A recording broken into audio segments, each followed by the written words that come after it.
Hi friends, இன்றைக்கி ரவா உப்புமா தான்ப்பா எங்கள் வீட்டில். நீங்கள் என்ன ட்ரை பண்ண போகிறீங்க சொல்லுங்கள். யார் வீட்டிலலாம் இன்றைக்கி ஃபஸ்ட்டு ரவா உப்புமான்னு சொன்னாலே தெரிச்சு ஓடுறவங்க மத்தியில் நானும் கொஞ்சம் டெக்னிக்கலாக யூஸ் பண்ணி ட்ரை பண்ணி பார்த்தேங்க. பரவாயில்ல, இப்போ கொஞ்சம் கொஞ்சம் சாப்பிட ஆரம்பிச்சிட்டாங்க. எங்கள் மாமியார் கூட சொல்லுவாங்க, என் பிள்ளை உப்புமாவே சாப்பிட மாட்டானே, நீ எதுக்கு ரவையில், அவனுக்கு ரவையே பிடிக்காது, சேமியா பிடிக்காது அப்படிலாம் சொல்லுவாங்க.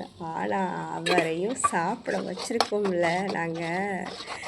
அதுதாங்க ஒய்ஃபோடைய டேலண்ட்டு. அதெல்லாம் சில மாமியார்களுக்கு புரியாது. ஏதோ நம்ம பிள்ளை சொல்கிறதா, நம்ம பிள்ளைக்கு நம்ம தான் பர்ஃபெக்டாக செஞ்சு கொடுப்போம் அப்படின்னு நினச்சிட்ருப்பாங்க. அதெல்லாம் மாற்றுறதுக்கு தானே நம்ம இருக்கோம். மாற்றிட்டோம்ல. எப்படி யாரெல்லாம் அதே மாதிரி மாற்றிருக்கீங்க நீங்கள் சொல்லுங்கள். எனக்காக கமெண்ட் செக்ஷனில் சொல்லுங்கள். ஓகேங்களா? நம்ம என்ன கொடுத்தாலும் சாப்பிட்ற ஹஸ்பண்ட் கிடைச்சா நமக்கு அது வாழ்க்கையே சொர்க்கம் தாங்க.